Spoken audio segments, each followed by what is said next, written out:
I enjoy coming to work every day knowing that clients are depending on me to guide them through whatever financial needs they have. Every client we have is different. And so it's really about finding out what's really the most important thing per client. With financial planning, everything is interconnected. So a comprehensive plan means that you're taking care of income needs now, income needs in the intermediate term, and income needs long term. We'll do an asset cycle portfolio. We'll do a Riskalyze test. We'll do a life insurance audit or a life insurance review. And so when we build a deep relationship with our clients, then we can take a step back and then we can look at different options to help them specifically get to their goals. One of the things I feel our job is as advisors is to introduce strategies to clients that maybe they did not know that they were out there.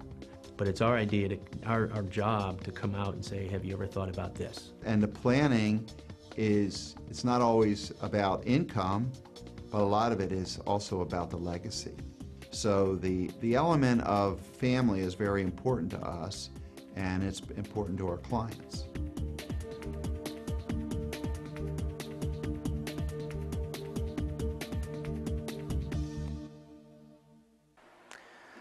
Hello, welcome to Financially Speaking with Jeff Bush. My name is Steve Jablonski and I'm the host for today's show. We have a fun topic today. It is, are you carrying the right financial tools inside your financial toolbox?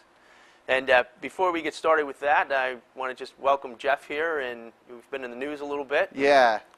Hello, Steve. Welcome to the show. I brought my toolbox with me today, my financial toolbox. No, that's really a good analogy because, you know, in this day and age, when you're planning for your financial future, there are a lot of tools, and this will be a good show to kind of talk about some of the ones that we use and what's the right tool for the right job. You know, it's like the old analogy. You know, you wouldn't, if you're hanging a picture and you want to get a screw into the wall, you're not going to use a hammer to get the screw into the wall. You're going to use a screwdriver. You're going to use the right tool for the job. Yep. Well, good. So tell us a little bit about the news that we've had lately. Yeah, well, so it's exciting. Yep. The last couple months have been truly exciting for us in terms of being in the news. I mean, I know I wrote an article for the Reading Eagle a couple months back, and I know, Steve, you were featured in the Norristown Patch, and then you know, I was interviewed for the U.S. News and World Report, and Barry was featured in our colleague Barry was featured in Yahoo News and Investopedia. So it's nice to get a little bit of exposure in the news. It's good for our practice. It's good for, you know, for our visibility, and it helps us get some of the messages that we want to get out to our audience. Yep. through those resources. Yep. And so Jeff, when we talk about tools in the toolbox, and a lot of our clients, they want income. They're retiring. They want income. So what are some of the ways that people look, some of the advantages and disadvantages? Well, there's a lot, you know, there's really a lot out there as far as income. And of course, the tricky part right now is we're in a low interest rate environment, and really have been for some time now. As we tape this today in 2018, you know, interest rates are starting to creep up a little bit, but they're still low relative to what they've been historically.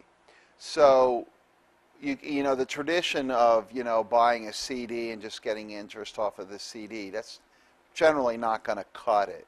So there's a lot of different ways you can do it. You can do it through bond. You can buy bonds that have, you know, a coupon on it, and high yield bonds that give you a little bit more money than just regular, you know, treasury bonds.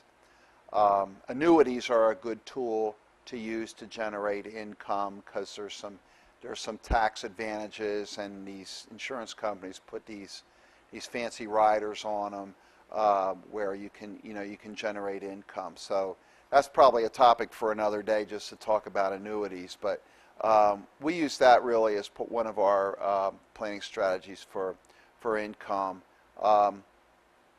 The other thing that people do is they just take money out of cash, out of a money market, and while they're doing that, they let the rest of their money grow in more, more longer term investments. And we have a whole strategy to do that, and it's called asset cycle portfolio. And I think we're probably going to talk about that a little bit later in the show. But that's also a good strategy for generating income. And in your career, pensions have been really going away, so it's more important today than ever. Yeah, so people that retire today, or we like to say this is not your father's retirement, meaning that the pensions, by and large, have gone away. It used to be when you retired, you got a nice pension wherever you worked, and you got your Social Security, and then you were set. You didn't worry about anything else. You didn't worry about the stock market. You didn't worry about your 401k because you didn't have one. 401ks are pretty much new to this generation, but today it's very different because you have to be managing an asset. So it's much more tricky. It's trickier to do it today than ever before. Yeah, and so I know when people take money out of their investments for income, you really want to do it tax effectively or efficiently. So what are some of the scenarios there? How can you help people do that? Yeah, well, one of the things that, along with the 401k and all these retirement accounts, the IRA accounts, etc., they generally have tax liabilities to go along with them, unless they're a Roth, and we can talk about the Roth also. But when you have an IRA or a 401k and you take money out of that, it's generally taxed. So a lot of people don't want to take money out of those accounts until they absolutely have to. Now, with IRAs, once you reach the age of 70 and a half, you have to take out a required minimum distribution. That's an IRS regulation that says, okay, the time has come. You have to start paying us back. You have to start paying your taxes. So you have to be mindful of taxes when you're taking money out of these accounts. Now, if you have money that's not in a retirement account, or what we would call like an untaxed account or a non-qualified account, it's generally better to go to that resource first and take that money out, because you can generally take that out on a more tax-advantaged basis. Yeah, and also there on the non-IRA side with selling equities or stocks, and there's a way where if you keep it under a certain level in the tax bracket, that it may not be taxable, long-term gains. Well, yeah, because if you're talking about stocks and if you hold a stock longer than a year and you sell it, you're paying it at long-term capital gain rates, and there's been some recent legislation that has changed the tax code in 2018. So, and I don't know the exact number. You probably know the number, but if you're under, is it like 35,000? Single.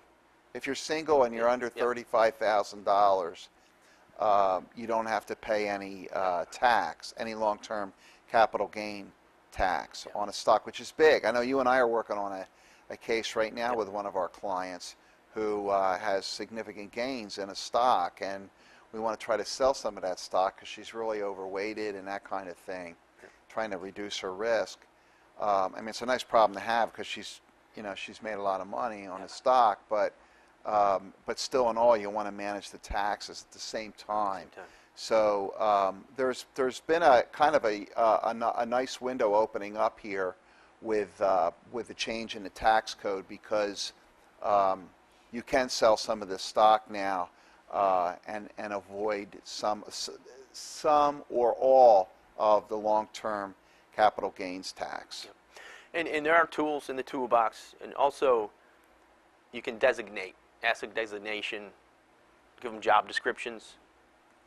Yeah, so we call this asset cycle portfolio. And what our asset cycle portfolio does is, and maybe we can get the slide up for the protection umbrella. Yeah. So if we look at this protection umbrella, is these are the job descriptions. So you have an asset, and it's designed for short-term income, or it's designed for mid-term income. What's mid-term income? Maybe 5 to 10 years. Short-term income would be the first 5 years of your plan, years 1 through 5.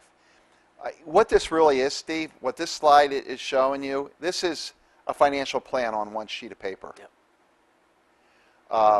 Because you're designating assets over the cycle of your life.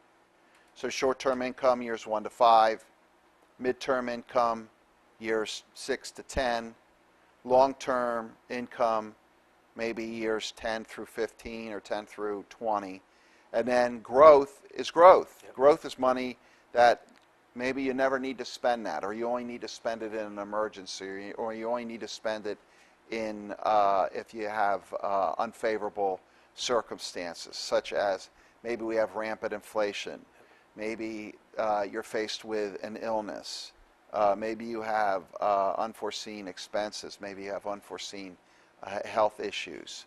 So the object of our plan is to cover all these things, all the knowns and contingencies for all the unknowns. Okay, and then if you look further into this sheet on this one slide here, you have a protection umbrella. What's that? That's your insurance, whether it's life insurance or long-term care insurance. That's covering you so that you can do all your other things. So, and then the bottom, sort of what's catching everything at the bottom there, we call that the legacy transfer.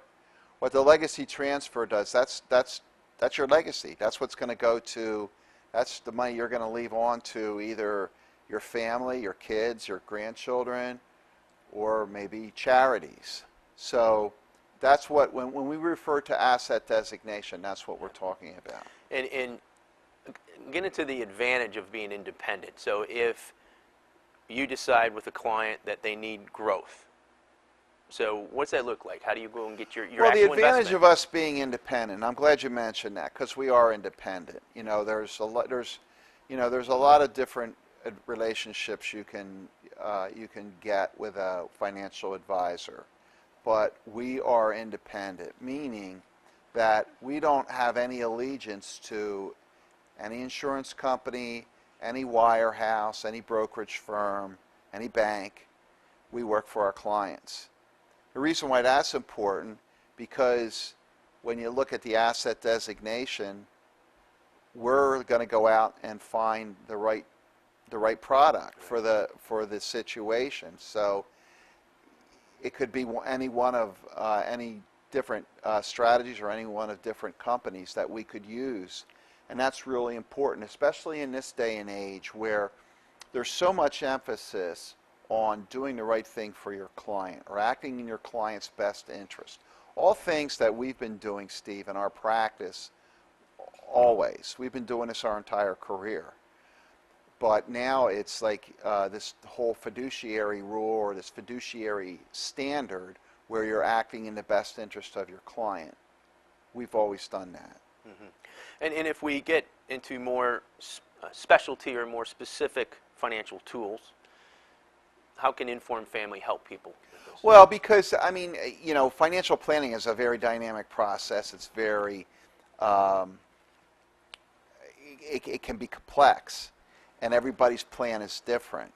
But some of the tools in our toolbox are, we have the independent objective portfolio analysis.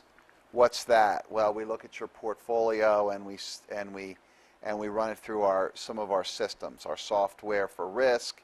We can determine whether you have good investments or bad investments. How have they done historically? How do they compare to their benchmarks? So we can sort of sort out the good, the bad, and the ugly. Social Security analysis. A lot of what we do, Steve, and over the course of the last 6 or 7 years, we've been taking our show out on the road a lot, and we've been talking about Social Security, bringing our message to the masses, if you will. because Social Security is such an important decision, and you can't do it, just based on what your brother-in-law tells you is good, or what they're saying at the hairdresser. Yeah. It's something that requires a lot of analysis. And there's a lot of other strategies, asset allocation strategies. We look at risk and return, suitability. There's a lot of tools. There's a lot of tools in the toolbox. And when our clients come in to see us and we put together a plan, we select which ones we're going to use. Pretty comprehensive. And a tool we use a lot, and it's very important today, is really risk and Riskalyze. And what's... Yeah, so Riskalyze is, Riskalyze is really important because when we see, when somebody comes in to see us, generally they'll have like a lot of statements, a lot of stuff. Maybe not a comprehensive plan, but a lot of investments maybe. And what the Riskalyze does is it matches where the client stands as far as risk tolerance or a risk temperament. Okay, so and it quantifies it. So we use a simple 1 to 100 scale, and you answer a few questions and you come up with a score. Okay, so let's say you come up with a score of 50 on a scale of 0 to 100. Well, that maybe translates to you're moderate, just as an example. Well, then we analyze the portfolio. We look at all the statements, we run that through our system, and maybe that scores a lot higher. Maybe that scores like 80. Maybe there's a lot of stock. Maybe there's a lot of company stock in the 401k. That makes the portfolio a lot riskier than they normally would want it. Okay, so there's a disparity there.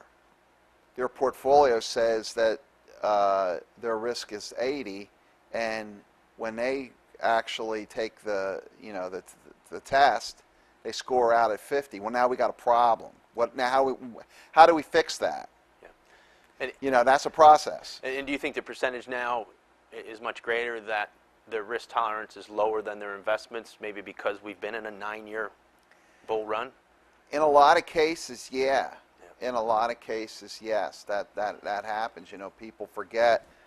People have, sometimes consumers have short memories. The 2008 was 10 years ago. Can you believe that? We're coming up on a 10-year anniversary of when that debacle fell apart. Actually, it was, it actually all started at the end of 2007. It was quite a, but right around September and October, that was kind of the perfect storm.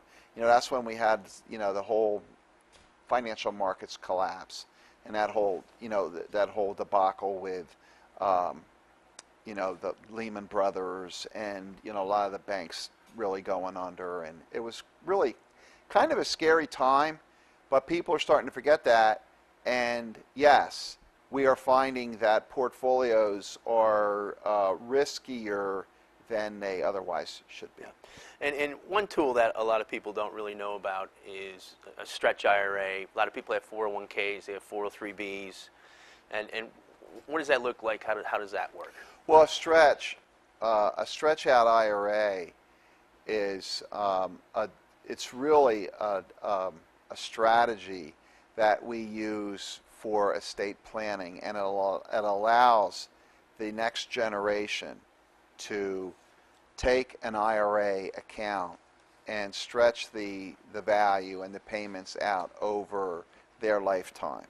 Okay, so as an example, let's say, I know your parents are still alive, so your parents have an IRA account, okay, and they've named each other as beneficiaries, primary, and they've named you and your brother as contingent beneficiaries. Okay, so what does that mean? Well, it means that when the first spouse dies, the surviving spouse is going to get it all. So there's not, the stretch out IRA doesn't come into play when the IRA is transferred between husband and wife. Okay, but now let's say both your parents have gone. Okay, now the beneficiary reverts to the contingency. Yep. And you have to name your beneficiaries right on the form. You can't just say, oh yeah, we said it, we have it in our will that the money goes to our kids. Yep. That doesn't work. You have to have it right on the form, right on a beneficiary form. And by the way, we review all that stuff with all of our clients. Once a year, we look at beneficiaries to make sure that they're right. But getting back to the example of your parents. So they've named you and your brother as contingent beneficiaries. So now both your mom and dad are gone. And now what happens for you, Steve, is now you have 50% of their IRAs. Okay, so let's say their IRA was worth $200,000. So you're going to get half of it, and your brother's going to get half of it. Now, the reason why that's important is because your decision on what you want to do with that IRA can be different than what your brother decides what he wants to do with his IRA. Not only that, you're not the same age. Right.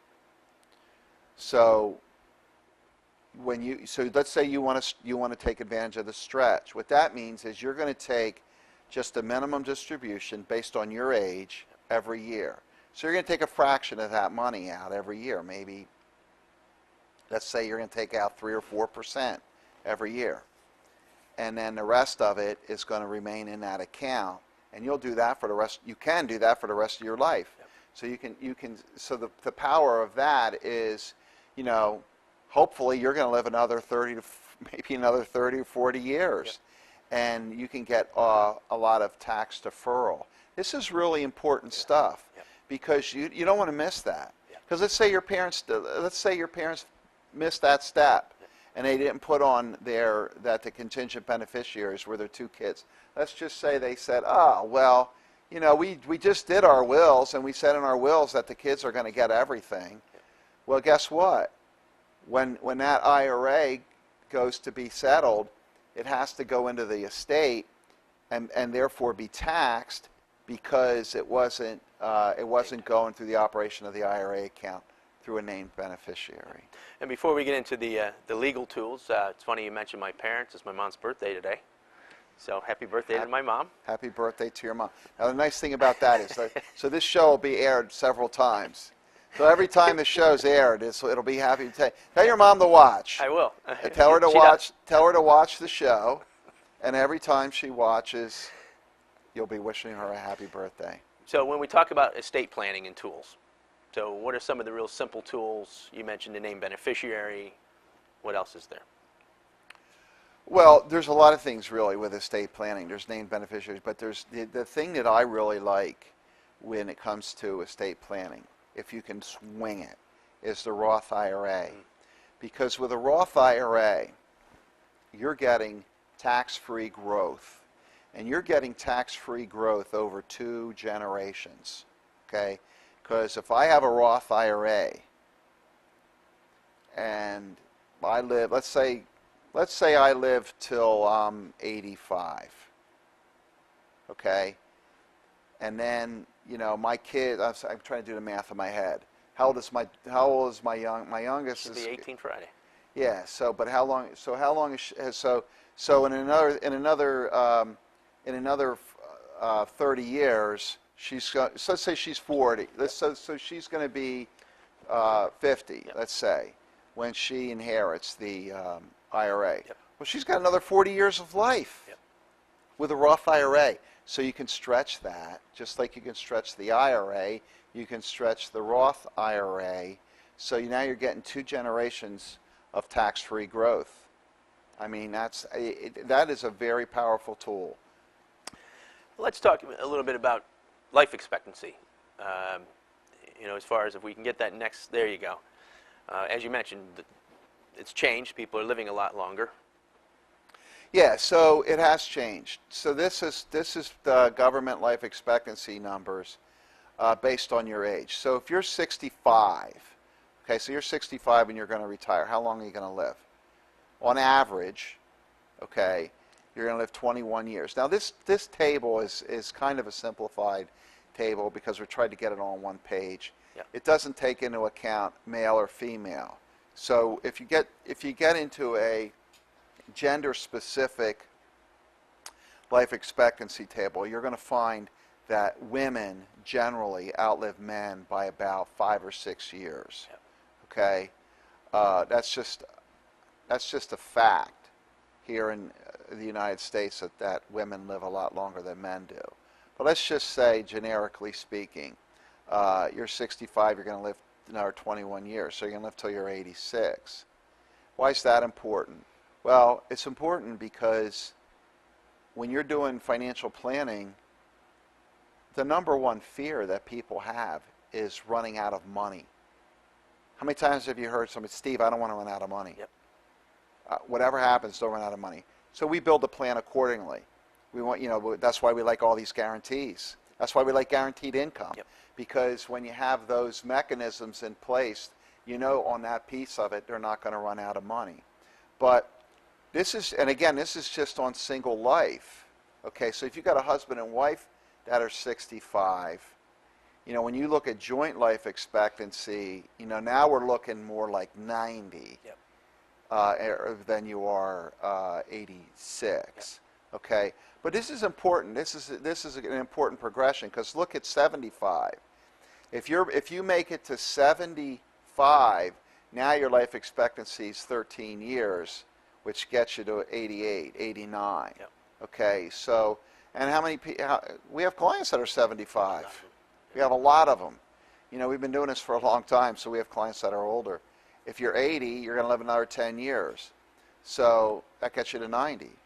So the point here is that, if we look at just the demographics of America, people are living longer and they're retiring earlier. Yep. Okay, so what does that mean? That puts a lot more stress on the financial plan, because you have to make the money last a lot longer. Yep. Okay, so that's, of course, that doesn't make our job any easier. Right. Okay, so as we wrap up here today, a couple things, and of course we take the show on the road. We're around town. We're going to be right here in Pottstown in July at our favorite location down there on down there on the High Street in Pottstown, Lily's Grill. And if you want information on that workshop, or if you want to call us for tickets, there's our information up on the board, up on the screen. You can send us an email or give us a call. But anyway, Steve, to put a wrap on today's show, the moral of the story is that retirement today is not like retirement a generation ago. Yep. And there's a lot of tools in your toolbox that you're going to have to use to make it a long and a pleasant retirement. So with all that being said, this is Financially Speaking with Jeff Bush.